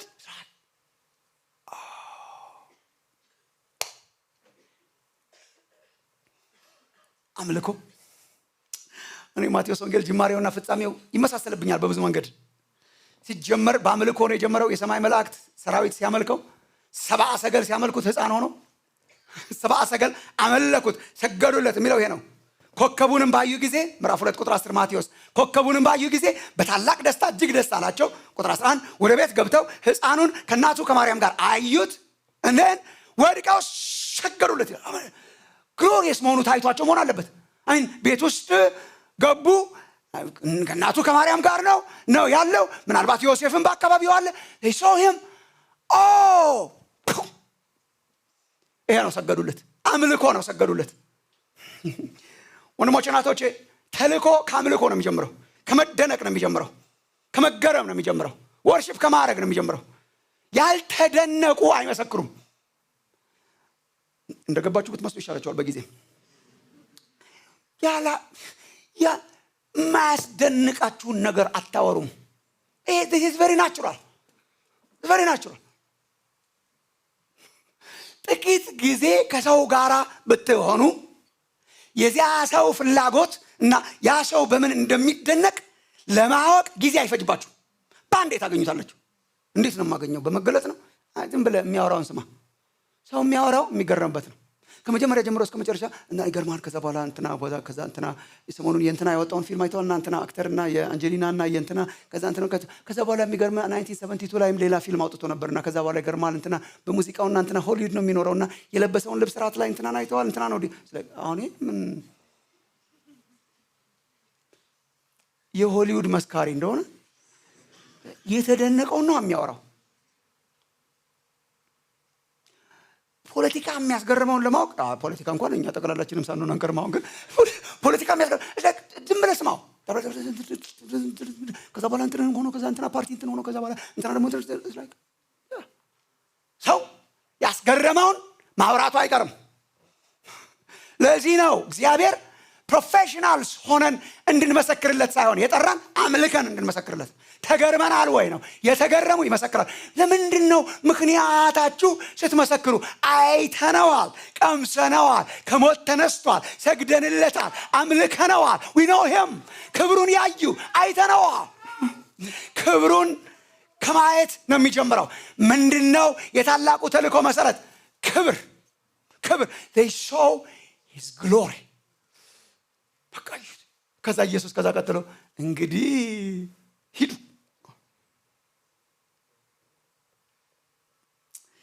ሉቃስ 24ን እንዳነበላችሁ በጣም በልቤ በተደጋጋሚ ያሰብኩ ዛሬ ይሄ እንዲሆን ይሄን ለመናገር ሉቃስ 24 ላይ ዝም ብላችሁ ገለጥ አድርጉ። አለፍ ብዬ አነብላችኋለሁ። ጌታችን ለደቀ መዛሙርቱ ሲገለጥ ነው በይሁዳ ከትንሣኤ በኋላ። መጽሐፍ ቅዱስ አጠገባችሁ እንትን ፖኬት ውስጥ ምናልባት ሳይኖር አይቀርም። እየሄዱ ነው አሉ። አንዳንዶቹን ረስታችሁ እየወሰዳችሁ ትዝ ሲላችሁ መልሱልን። እሺ ሎክ ምዕራፍ 24 ኢየሱስ ለኤማሁስ መንገደኞች ለምንላቸው ተገለጠ። ከዛ በኋላ ለደቀ መዛሙርቱ ለሁሉም ተገለጠ። ራሱ እኔ በጣም የሚገርመኝ ነገር የኤማሁስ መንገድ ላይ ያገኛቸውን ሁለት ደቀ መዛሙርትን በተመለከተ ቁጥር 28 ጀምሮ ወደሚሄዱበት መንደር ቀረቡ። ኢየሱስም ሩቅ የሚሄድ መሰላቸው። እነርሱም ከኛ ጋር ይደር ማታ ቀርቧልና ቀኑም ሊመሽ ጀምሯል ብለው ግድ አሉት። የተነሳበት ቀን ነው ይሄ። ከነርሱም ጋር ሊያድር ገባ። ከነርሱም ጋር በማዕድ ተቀምጦ ሳለ እንጀራውን አንስቶ ባረከው፣ ቆርሶም ሰጣቸው። ዓይናቸው ተከፈተ፣ አወቁትም። ለምንድን ነው እነኚህን ቴክስቶች ማነሳው? እነኚህ ቴክስቶች ማነሳው ለምን መሰላችሁ? እናንተ መስክሩ ብሎ ስለሚያልቅ ነው። ስለ እግዚአብሔር መስማት ያለበት መስክሩ ብሎ ነው የሚያልቀው። እናንተ ለዚህ ነገር ምስክሮች ናቸው። ወንጌል ከኢየሩሳሌም ጀምሮ በዓለም ዙሪያ ይሰበካል። እናንተ ደግሞ ሰባኪዎች ናቸው፣ መስካሪዎች ናቸው የሚለው የጀመረው ዓይንን ከመክፈት ነው። ያርግልን እግዚአብሔር ዛሬ ማታ ዓይንን ከፈተው። ዓይናቸውን አዩት፣ ዓይናቸው ተከፈተ፣ አወቁት። ከዛ በኋላ ሄደ፣ እሱ ተሰወረ፣ ዜን ተገለጠ ለሌሎቹ። ቁጥር 36 ይህንም ሲነጋገሩ ኢየሱስ ራሱ በመካከላቸው ቆሞ ሰላም ለእናንተ ይሁን አላቸው። ከዛ በኋላ ያሉትን ኢሞሽንስ እኔ እግዚአብሔር እንዲያደርግልን እጸልያለሁ። የእውነት መካከላቸው ቆመ። ማን ነው ክርስትና? ይሄ በጣም ደል ስርዓት ፈጻሚ ፍዝዝ ያለ ድንግዝ ያለ እንደ ባለሙያ የሚመላለስ ደስ ሲለው የሆነ ነገር እብደት አለው። ማይ ፍሬንድ እብደት አለው። ከዛ በመካከላቸው ሰላም ለእናንተ ይሁን ሲላቸው ዜን ተመልከቱ ወገኖቼ። ነገር ግን ደነገጡና ፈሩ። ቃላቶቹ ራሱ ደነገጡና ፈሩ። መንፈስም ያዩ መሰላቸው መጀመሪያ ላይ። እርሱም ለምን ትደነግጣላችሁ ምናምን አለ። ራሱን አሳያቸው። እኔ መንፈስ አይደለሁም ስጋና አጥንት ነኝ አሳያቸው። ከዛ ቁጥር 40 ላይ ይህንም ብሎ እጆቹንና እግሮቹን አሳያቸው። እነርሱም ያሳያቸው ያርግልን ዛሬ እግዚአብሔር። ቁጥር 31 እነርሱም ከደስታ የተነሳ ወዲያው ስሜት ተደባለቀ። ፈሩ የሚለው እንደገና ፈሩ፣ ደነገጡ የሚለው እንደገና ኢየሱስ ሲያገኛቸው ከደስታ የተነሳ ገና ስላላመኑ ሲደነቁ፣ ድብልቅልቅ ማለት ነው። ከደስታ የተነሳ ገና ሲያዩት በጣም ደስ አላቸው። ገና በደንብ አላመኑም ነበር። ገና እየተደነቁ እያለ የሚበላላችሁ አላቸው። አብሯቸው በላ። ወደታች ወረድ በሉ። ቁጥር 45 በዚያን ጊዜም መጻሕፍትን ያስተውሉ ዘንድ አእምሯቸውን፣ ልክ ዓይናቸውን ከፈተላቸው እንደሚል አእምሯቸውን ከፈተላቸው። ዘን ክርስቶስ በመከራ ይቀበላልና በሶስተኛውም ቀን ይነሳል፣ ከሙታን ይነሳል፣ ሁሉ ወንጌል ይሰበካል፣ እናንተ ምስክሮች ናቸው ያለ ዓይናቸውን ከፍቶ አእምሯቸውን ከፍቶ አሳይቷቸው ተገርመው ተደንቀው ፈርተው ደንግጠው ተደስተው የሆነ ድብልቅልቅ የሚል ኤክስፔሪንሻል ያዩ ይመሰክራሉ። ያዩ ማንም አያስቆማቸውም። ያዩ ያመልካሉ፣ ያዩ ይናገራሉ። እግዚአብሔር ክብሩን የሚገልጥበት ዘመን ያርግልን ወገኖቼ። that's where it starts። ምንድነው መሰረቱ? ማየት። ምንድነው መሰረቱ? ክብር። መጽሐፍ ቅዱስ ስታነቡ አይታችኋል እናንተ። ክብሩን ያዩ ተልከዋል። ክብሩን ያዩ ተናግረዋል። ክብሩን ያዩ አለመናገር አይችሉም። ሊስን ወንድሞቼ እህቶቼ፣ ቸርች እዚህ ያላችሁ ኦንላይን ያላችሁ ክብሩን ያዩ አለመናገር አይችሉም። the implication is መናገር ቸግሮን ከሆነ ምናልባት ክብር በደንብ አላየንም። ክብሩን ያዩ አለመናገር አይችሉም። እንኳን የኢየሱስን ክብር የሚጣፍጥ ሬስቶራንት አይተን አንዳንዶቻችን እንኳን እናርፍም። ሄደሃል እንትን በልተሃል እዛ ቦታ የሚያደርገን እኮ ስለ ክብር ልለው ነበር ግን ጣም ስላየን ነው።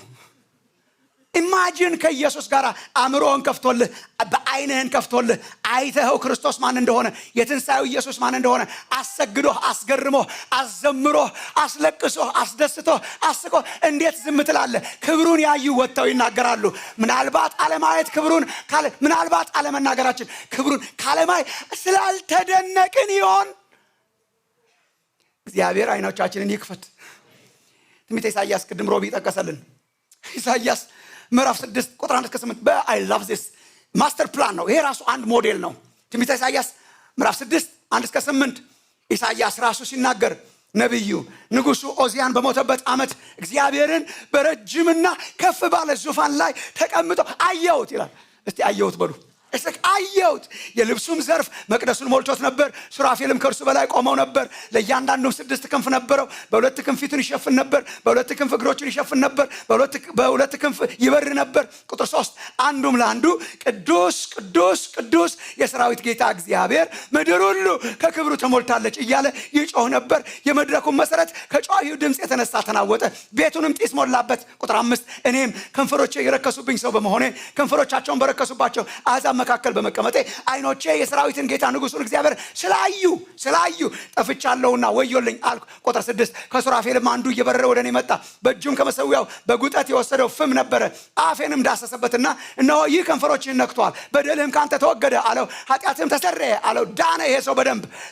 ቁጥር 8 የጌታን ድምፅ ይላል አይቶ ሲጨርስ፣ የጌታን ድምፅ አይቶ ሲጨርስ ማንን እልካለሁ ማንስ ይሄድልናል ሲል ሰማሁታል።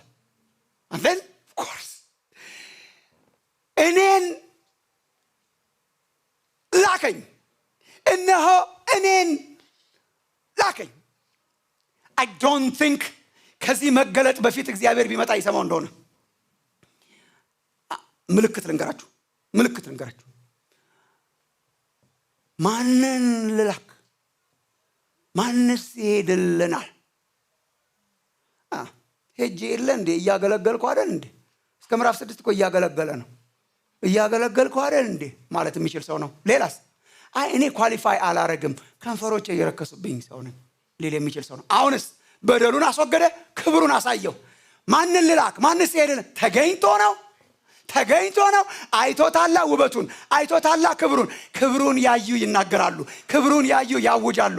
ተልእኮ የሚጀምረው ከአምልኮ፣ ተልእኮ የሚጀምረው ክብሩን ከማየት፣ ተልእኮ የሚጀምረው ለሞተው የተነሳው ክርስቶስ ኢየሱስን ከማድነቅ፣ ከመስገድ፣ ከማምለክ፣ ኤክስፔሪየንስ ከማድረግ እሱን እግዚአብሔር ያርግላችሁ።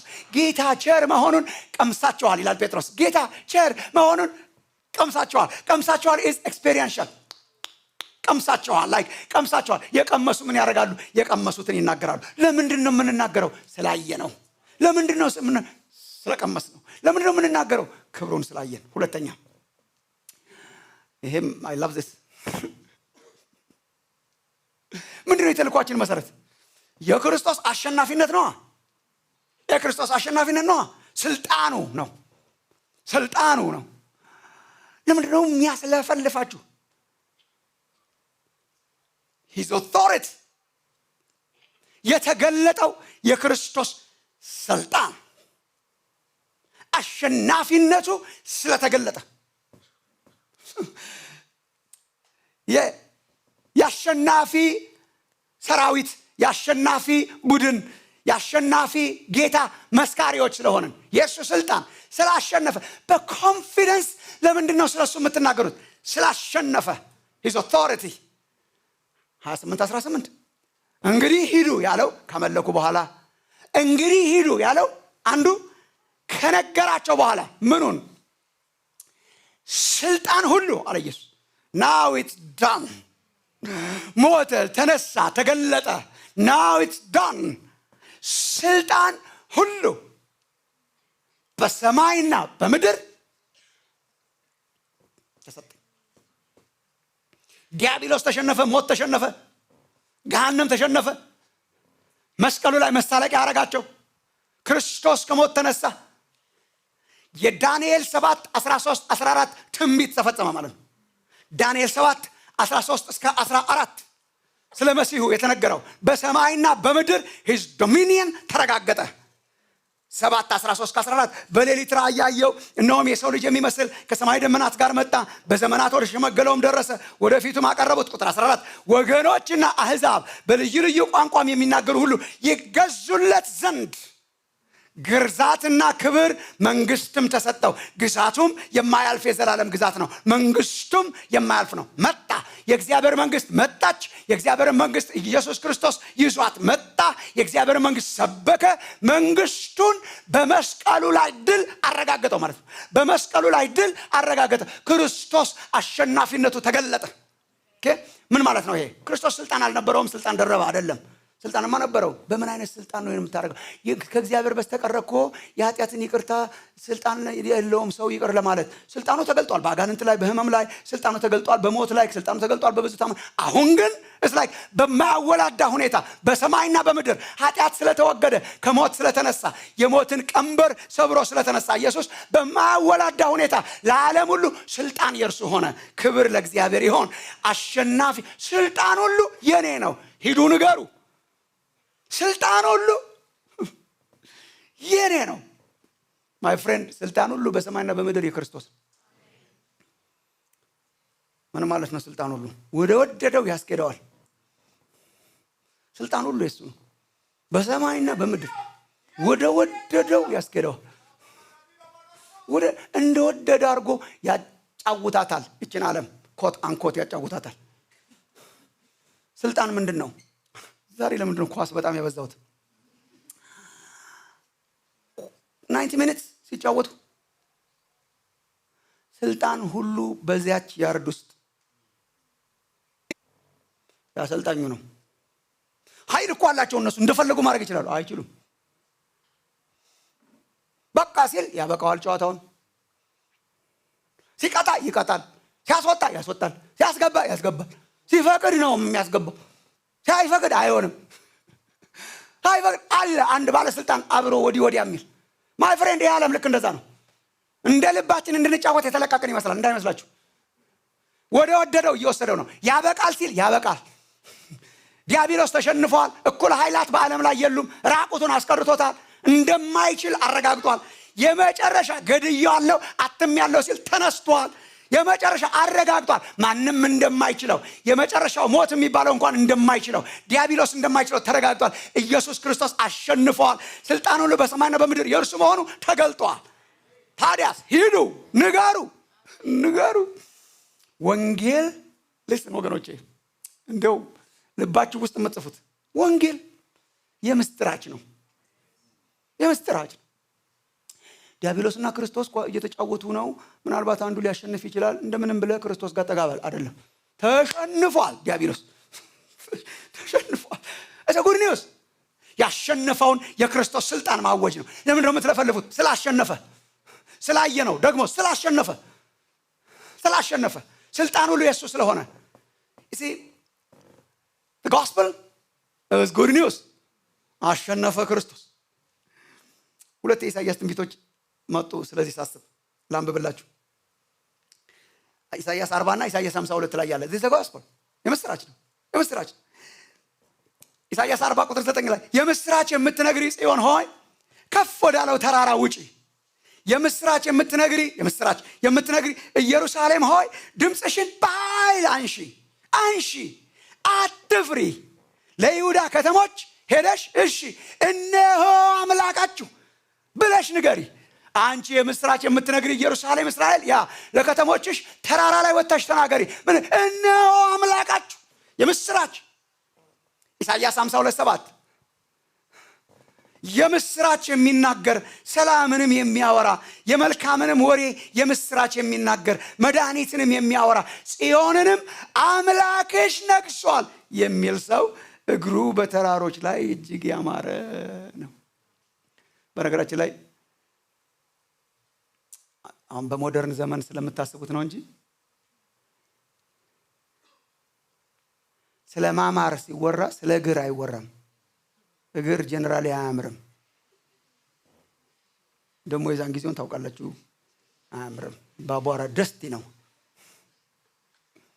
የሚያምር እግር የሚባል አለ። የሚያምር እግር ማለት ዝም ብሎ አቧራ ነው ወይስ አቧራ አይደለም? ባሯሯጡ ነው የምታውቀው። አሯሯጡ እግሩ ያምራል።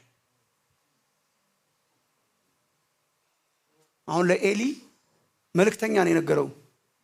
የእግዚአብሔር ታቦትም ተማርኳል፣ ልጆችም ሞተዋል የሚለውን ያስታውቃል። ከርቀት ሲያየው ድል አብሳሪ አይመስልም። አያምርም እግሩ። ታቦቱ ተማርኳል ለማለት ነው የሚሄደው። ኢየሩሳሌም ያማረ ነው እግርሽ። ለምን? አምላክሽ ነግሷል። ይሄ ደግሞ ያሸናፊ ቡድን ግን ሊናገር ሲሮጥ ድሮ ሚኒስትሪ 100 አምጥታችሁ እንዴት እንደሮጣችሁ ትዝ አይላችሁ? የወደቃችሁ ቀንስ ማሳየት አሳፍሯችሁ አያውቅም? ማለፍና መውደቃችሁ ባረማመዳችሁ ያስታውቃል። ከርቀት ታውቀዋለህ የወደቀ ልጅ ካርዱን እግሩ አያምርም። ባድ ኒውስ። አባቱን ቀና ብሎ አያይም። አለፍክ ወይ?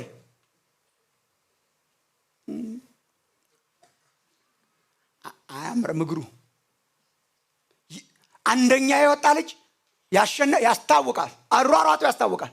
ወንድሞች እናቶች፣ እኛ እኮ አሁን ድሉን አድርጎ አጠናቆ በዜሮ አሰናብቶ መሳለቂያ አድርጎ ዲያብሎስን ተጫውቶበት የዘላለምን ገሃነም ሰዎች እንዳይገቡ ክርስቶስ መካከለኛ ሆኖ በእርሱ የሚያምን ሁሉ የዘላለም ሕይወት እንዲኖረው ደሙን አፍስሶ ኢየሱስ ክርስቶስ የተጠረቀመበትን መቃብር አሸንፎ ወጥቶ ከፍ ከፍ ብሎ በሰማይ እሱን አብስሩ እኮ የኛ እኮ ያማሩ እግሮች ናቸው። ከኛ የተነሳ ሳይሆን ከክርስቶስ ኢየሱስ ድል የተነሳ ክብር ለእግዚአብሔር ይሁን።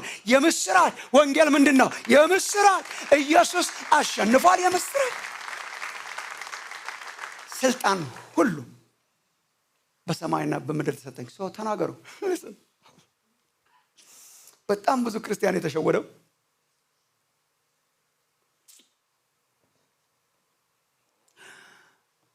እንዴት አድርገን እንመስክር ለሰው በዚህ ዘመን ይላል። እንዴት አድርገን እንመሰክራለን? ዝም ብንል ይሻል። ዲያብሎስ የሚጠቀምባት ናት ይቺ ኤክስኪውዝ። ዝም ብንል እንዴት አድርገን ቸርች በዚህ ሁኔታ ሆና ቸርች ተሸንፋ አገልጋዮች እስቲ አታይም ወይ ቪዲዮ?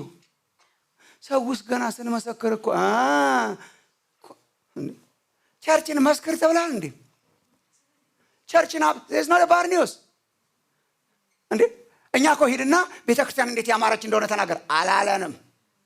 ስልጣን ሁሉ በሰማይና በምድር ስልጣን ሁሉ የኔ ነው። ሂዱ ንገሩ። ስልጣን ሁሉ የኔ ነው።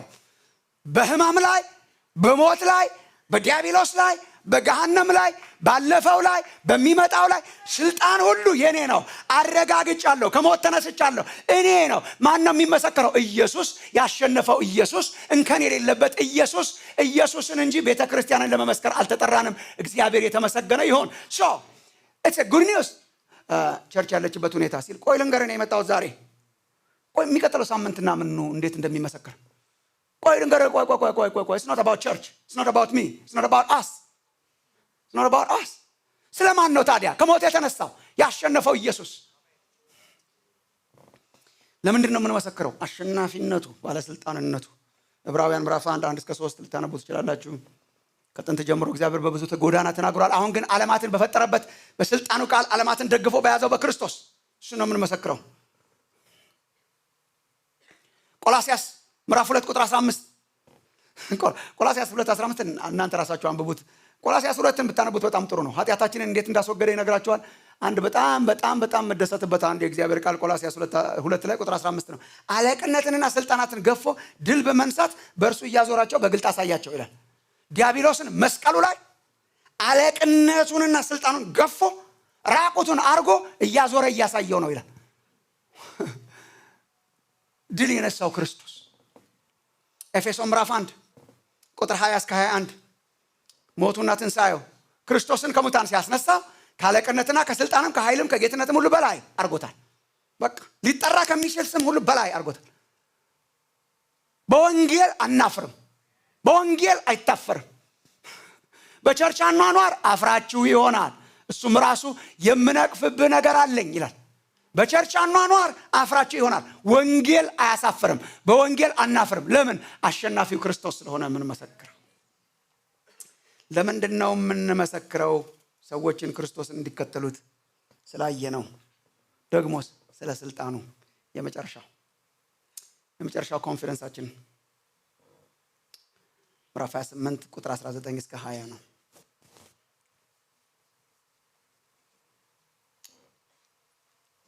ክብሩ ነው፣ ስልጣኑ ነው፣ አብሮነቱ ነው።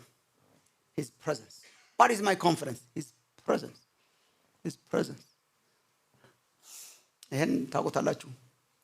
ቁጥር 19ና 20 በአብ በወልድና በመንፈስ ቅዱስም እያጠመቃችኋቸው ያዘዝኳችሁን ሁሉ እንዲጠብቁ እያስተማራችኋቸው ይሄ መንገዱ ነው፣ ደቀ መዛሙርት አድርጓቸው። ሂዱ ሂዱ። እነዛን ፈሪዎች ሂዱ ሂዱ። እግዚአብሔር ሂዱ ሂዱ ብሎ ወደ ኋላ አይቀርም። ሂዱ ሂዱ ብሎ ልኳቸው ቢሆን እስከዛሬ ከኢየሩሳሌም ፈቀቅ አይሉም ነበር።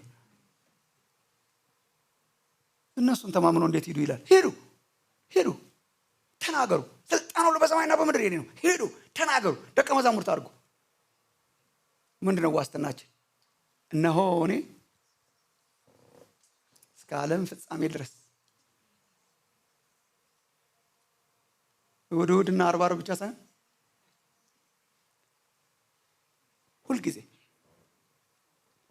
ሁልጊዜ ከእናንተ ጋር ነኝ። የላካቸው በእነርሱ ሊሰራ ነው። ከዚህ በፊት አንስቼላችሁ ይሆናል ሐዋርያት ሥራ መጽሐፍን የቤተክርስቲያን አበው ምንም በለው የሚል ብዙ ውይይት ይካሄድ ነበር። የመጽሐፉን ማለት ነው። አሁን ልክ የማቴዎስ ወንጌል ሲሉት ማለት ነው፣ የማርቆስ ወንጌል፣ ትንቢተ ዳንኤል ምናምን ሲሉ ምንም በለው ሐዋርያት ሥራ በጣም አስቸጋሪ ነው። ሐዋርያት ሥራ አስቸጋሪነቱ ምንድነው? ዝም ብሎ ስራ ነው። እና መጀመሪያ ስራ ነበር ያሉት። ስራ ፕራክሲስ። አሁን በእንግሊዝኛ አክትስ ነው። አሁን እኛ በአማርኛ የሐዋርያት ስራ ነው። in many English translations ስታዩት ስራ ነው። ለምንድን ነው? ስራውን ዲተርሚን ለማድረግ በጣም አስቸጋሪ ነው። የማን ስራ ነው? የሐዋርያት ስራ ነው። እኔ ከሁሉም ትንሽ እንትን የሚያደርገኝ ይሄ ነው። ርዕሱ ጥሩ ነው፣ እንጠቀምበት። የሐዋርያት ስራ ምዕራፍ ምናምን ለማለት ጥሩ። በነገራችን ላይ ሰው ነው ያደረገው ይሄን። ይሄ መንፈስ ቅዱስ ኢንስፒሬሽን አይደለም። የሐዋርያት ስራ ያልነው እኛ ነን፣ ለማንበብ እንዲመችን። የመጽሐፍ ርዕስ ምዕራፍና ቁጥር እኛ ነን የከፋፈል ነው። ሰው እንዴ ጭጫላችሁ፣ በጣም ተደናገጣችሁ። ማቴዎስ ሲጽፍ ምዕራፍ 1 አላለም። እኛ ለማጥናት እንዲመችን ነው ምዕራፍ 1 ቁጥር ምናምን ያልነው። ተመስገን ነው ቁጥር ስላለው እንዴት አድርገን እንማር ነበር። የማቴዎስ ወንጌል ያለው ማቴዎስ አይደለም፣ ስራ ነው። የማን ስራ? እንዲያው የሐዋርያት እንዳልሆነ ያስታውቃል። እንዴት የምናውቃቸው አይደሉ እንዴ? እንዴት ያውሉ ነገር ሊያደርጉ ይችላሉ? አንዳንድ ትራንስሌሽንስ የመንፈስ ቅዱስ ስራ ይሉታል። ያ ሴንስ ይሰጣል። ግን ሉቃስ ሲጽፈው ምዕራፍ 1 ላይ ለቴዎፍሎስ ምን ይለዋል? በመጀመሪያው ቮሊዩም መጽሐፌ ይለዋል። በመጀመሪያው ቮሊዩም ኢየሱስ ያስተምርና ያደርግ የጀመረውን ጽፌልህ ነበር ይለዋል። የጀመረውን ጽፌልህ ነበር ማለት ነው። አሁን የምቀጥለው የቀጠለውን ነው። ኢየሱስ ቀጥሎ ነው። ኢየሱስ ክርስቶስ ስራው በሐዋርያት በኩል በመንፈስ ቅዱስ ኃይል፣ በሐዋርያት በኩል በመንፈስ ቅዱስ ኃይል። ምን ማለት ነው? ልኳቸው የቀረ ሳይሆን ሐዋርያት ስራ እየተከተላቸው አብሯቸው የሰራ፣ እየተከተላቸው አብሯቸው ያዳነ አምላክ ነው። ምንድነው ዋስትናችን? የእርሱ አብሮነት ስንመሰክር ኢየሱስ ክርስቶስ አብሮነቱ እኔ እስከ ዓለም ፍጻሜ ድረስ። ይሄ ዓለም እስኪጠናቀቅ ማለት ነው። ዓለም ፍጻሜ ማለት የዓለም ፍጻሜ ማለት ምዕራፍ 13 ስታነቡ ኮንቴክስት የሚያብቂያው ማለት ነው። ዓለም እስከሚያበቃ ድረስ ሁልጊዜ ከእናንተ ጋር ነኝ። ይሄ ነው የእኛ ኮንፈረንስ። ለምንድነው የምንመሰክረው? ስላሸነፈ። ለምንድነው የምንመሰክረው? ሕያው ሆኖ አብሮን ስላለ። ለዚህ ነው ጌታ ኢየሱስ ከኢየሩሳሌም አትውጡ ያለው መንፈስ ቅዱስ እስኪለብሱ ድረስ። ሐዋርያት ሥራ ምዕራፍ 1 ቁጥር 8ም ዋስትናቸው እነሱ ራሳቸው ኃይላቸው ሳይሆን ዋስትናቸው የመንፈስ ቅዱስ ፕሬዘንስ ነው። መንፈስ ቅዱስ በእናንተ ላይ በወረደ ጊዜ ኃይልን ትቀበላላችሁ፣ ደን ምስክሮች ትሆናላችሁ። እንመስክር እንጂ አብሮን የሚሰራ አምላክ አለ። ከዚህ ቀጥሎ ምን? ሂዱ። ማቴዎስ ሂዱ ብሎ ይጨርስ። ከዚህ ቀጥሎ ምን? ሂዱ። ሄደን ምን እናርግ? አምጡና ህዝብ ደቀ መዝሙር አድርጉ። ሲሪየስ ሲሪየስ ቢዝነስ።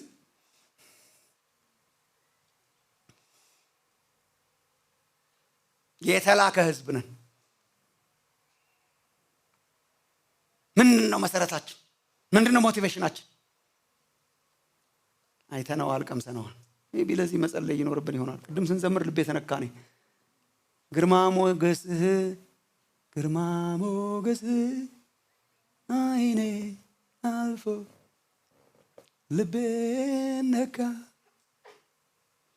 እንዳንተ ያለ አምላክ የለም ለካ። ይሄ እኮ ያስለፈልፋል አውጥቶ። this is true በህይወቴ ግርማ ሞገስ አይኔን አልፎ ልቤን ነካ። ይሄ እኮ ቸርች ውስጥ ቁጭ አያደርግም። ማየት ያርግልን እግዚአብሔር። ምንድነው ኮንፊደንሳችን? የእርሱ ድል፣ የቸርች መሸነፍ፣ ጎል ማግባት አለማግባት፣ የአገልጋዮች መውደቅ መነሳት፣ የዘመኑ መበላሸት አለ። እኛ ኢየሱስ ያሸነፈው ምንድነው ኮንፊደንሳችን? እስከ ዓለም ፍጻሜ ድረስ ሁልጊዜ። በጣም ማቴዎስ ቅድም አጀማመሩና አጨራረሱ አንድ አይነት ሆነብኝ አላልኳችሁም? አንዱ አማኑኤል ብሎ ጀምሮ አማኑኤል ብሎ የሚጨርስ እነሆ ድንግል ትጸንሳለች ወንድ ልጅንም ትወልዳለች ስሙንም አማኑኤል ይሉታል። ትርጓሜውም እግዚአብሔር ከኛ ጋር ነው ይልና ሲጨርስ እግዚአብሔር ከእናንተ ጋር ነው። ከጅማሬ እስከ ፍጻሜ አብሮን የሚሆን አምላክ። ቁም ነገረኛ ሁኑ። ወደ ተላክንበት እንመለስ። ኢየሱስን እናውራ። ያየነውን እንመስክር። የለበጣ አይሁን፣ ከሸክም ይሁን። ኔክስት ዊክስ አውቀና ያደረግነው እንዴት አድርጌ አንዳንዶቻችን ምናልባት ጥያቄያችን እኔን ጨምሮ እንዴት አድርጌ ለማን እንዴት አድርጌ ልንገር ከሆነ እንመጣበታለን። ዛሬ እነግራለሁ ብለን ከወጣን በጣም ጥሩ ነው። ክብርህን አሳየኝ እንጂ ክብርህን አቅምሰኝ እንጂ እለፈልፋለሁ። የቀመስኩትን ያየነውን እናወራለን፣ ያየነውን እንመሰክራለን። የሰው ፈቃድ አያስፈልገንም። ማን ፈቀደላችሁ የሚሉ ሰዎች አሉ። ምንም የሰው ፈቃድ አያስፈልግም። ባለስልጣን ልኮናል። ሹም ነው የላከን። ሹም በሰማይና በምድር እርሱን የሚመስል የሌለ፣ በሰማይና በምድር ስልጣን ሁሉ የእርሱ የሆነ ስፔሻል ፐርሚሽን ነው። በነገራችን ላይ ይሄን እኮ ነው ያሉት ሐዋርያት። በዚህ ስም ሁለተኛ እንዳትናገሩ። እንናገራለን። በማን ፈቃድ? ፈቅዶልናል። እርሱ ተናገሩ ብሎናል። እናንተ አትናገሩ ብላችኋል። እርሱ ይበልጥብናል። እርሱን ሰምተናል። እርሱ ልኮናል። እንናገራለን። የሰው ፈቃድ አያስፈልገንም። ደብዳቤ አያስፈልገንም። ሞቲቬሽን አያስፈልገንም። we are already motivated። ለምን? ያሸነፈ ጌታ ስለላከን። ክብር ለእግዚአብሔር ይሁን። አብሮን የሚቆም ጌታ ስለላከ። ማቴዎስ ወንጌልን ተምሬያለሁ እመረቃለሁ ካላችሁ እንግዲያውስ ሂዱ። ለጎረቤት፣ ለጓደኛ፣ ለቤተ ዘመድ፣ ወንድሞች እናቶች፣ ጎረቤት ጓደኛ ከወደዳችኋቸው ቤተሰብን ከገሃነም አውጧቸው። ከገሃነም የሚያወጣው ስልጣን ሁሉ የእርሱ የሆነ ክርስቶስ ኢየሱስ ብቻ ነው። ሰው ከገሃነም የሚወጣው እኛ ቸርች ሲመጣ ነው ብለን አንሰብክም። ሰው ከገሃነም የሚወጣው ግን የኢየሱስ ደቀ መዝሙር ሲሆን ነው። wherever he is wherever she is። መዳን በስድስት መንገድ የለም። መዳን አንድ መንገድ ነው ያለው። ይሄን እንመሰክራለን። መዳን 60 መንገድ የለውም። መንገድ አንድ ነው። ህይወት አንድ ነው። እሱም ኢየሱስ ክርስቶስ ነው። እውነት አንድ ነው። በእኔ በቀር ብሏል። very exclusive። ወደ ክርስቶስ ካልመጣ ሰው አይደንም። ስራ ተሰጥቷቸዋል። የሚጸልይ፣ የሚያሰላስል፣ የሚመሰክር፣ ሸክም ያለው ሲሪየስሊ የሚወስድ ህዝብ እግዚአብሔር ያርጋችሁ። ኔክስት ዊክስ እንዴት አድርጌ ከምን ጀምሬ ምን እናገራለሁ፣ እንዴት እናገራለሁ፣ ጓደኞች አሉኝ፣ ቤተሰብ አሉኝ ያልዳኑ፣ ከኔክስት ዊክ ጀምሮ 1-2 ሳምንቶች ወስደን ለመነጋገር እንሞክራለን። ጸሎት ጸልየን ብንጨርስ ምን ይመስላችኋል? እኔ አንድ ጸሎት ብንጸልይ በጣም ደስ ይለኛል። ከመጸለያችን በፊት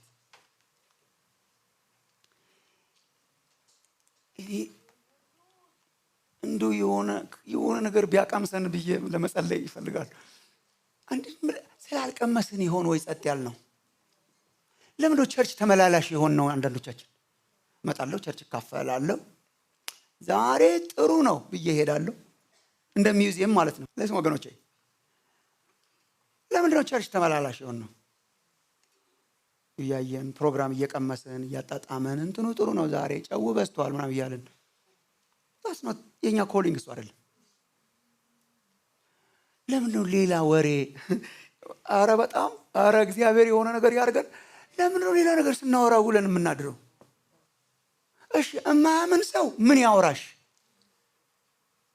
ትግል ውስጥ ነው ያለው። ጦርነቱ አላበቃም። ለማያምን ሰው እኮ ጦርነቱ አላበቃ።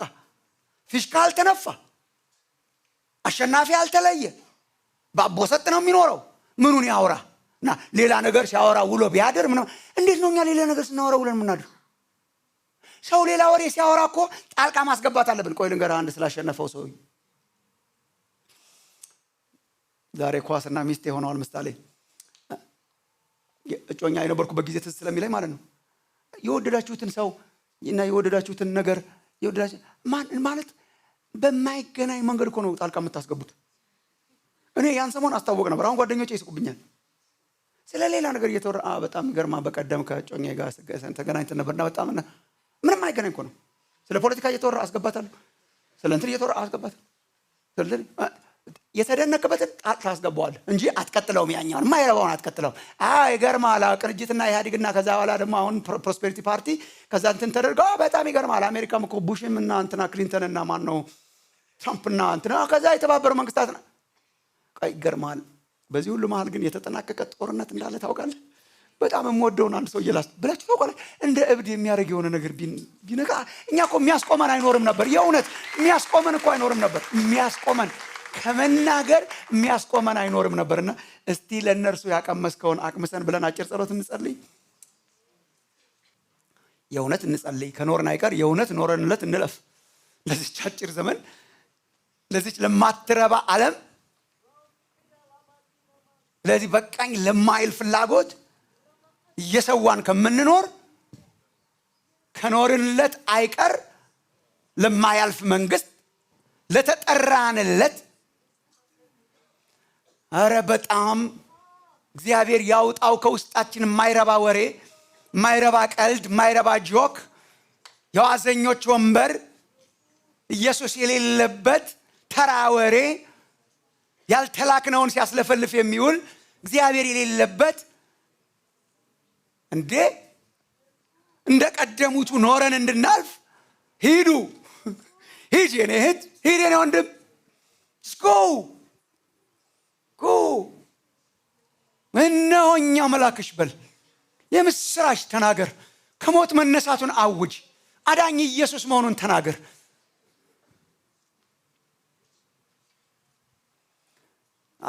አዳዲስ እንግዶች ሰዎች ካላችሁ ለመጀመሪያ ጊዜ መጣችሁ ስክሪን ላይ ነው ዛሬም ስልክ ቁጥር የምናደርግላችሁ። እኔ ጌታ ኢየሱስ ክርስቶስን ማመንና መቀበልና መከተል ፈልጋለሁ የምትሉ ካላችሁ፣ ይህንን ወንጌል መቀበል ፈልጋለሁ ማመን ፈልጋለሁ የምትሉ ካላችሁ ፕሮባብሊ የሚቀለው ፈጠንም ለማድረግ እዚህ ስክሪኑ ላይ ስልክ ቁጥር አለ። ኦንላይን ያላችሁትም ስልክ ቁጥር አለላችሁ። እዚህ ስልክ ቁጥር ላይ ስማችሁን ቴክስት ካረጋችሁን መልሰን ኮንታክት እናደርጋችኋለን፣ እናገኛችኋለን። ኢየሱስ ክርስቶስ ይወዳችኋል። ክርስቶስ ይወዳችኋል። የሞተው የተነሳው ክርስቶስ ደግሞ ወደ ራሱ ይጠራችኋል። አምጥቶ የእርሱ መልእክተኞች ሊያደርጋችሁ ይፈልጋል። ህይወታችሁን ፐርፐዝ ሊሰጠው ይፈልጋልና ወደዚህ ጌታ መምጣት ፈልጋለሁ ካላችሁ ቴክስት ማድረግ ትችላላችሁ ስማችሁን። ሌሎቻችን እንጸልይ። እኔ እግዚአብሔር ክብሩን የምናይበት ዘመን እንዲያደርግልን አጭር ጸሎት ጸልያለሁ። ይሄን እንዲያደርግ በህይወቴ እፈልጋለሁ የምንል ቆም እንልና የመጨረሻ ጸሎት ጸልየን ሪስፖንድ አድርገን እንወጣለን።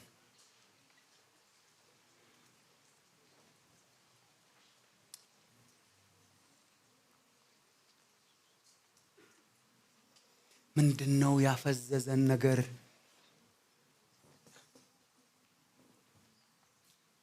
ምንድነው የተረጋጋን ሙያተኞች ያረገን? ማምኑ ጓደኞች በዙሪያችን ሆነው ዝም እንድንል ያረገን? የማያምኑ ቤተሰቦች በዙሪያችን ሆነው ጸጥ ያረገን? ሜቢ አልተገረምን ይሆን? አልተደነቅን ይሆን?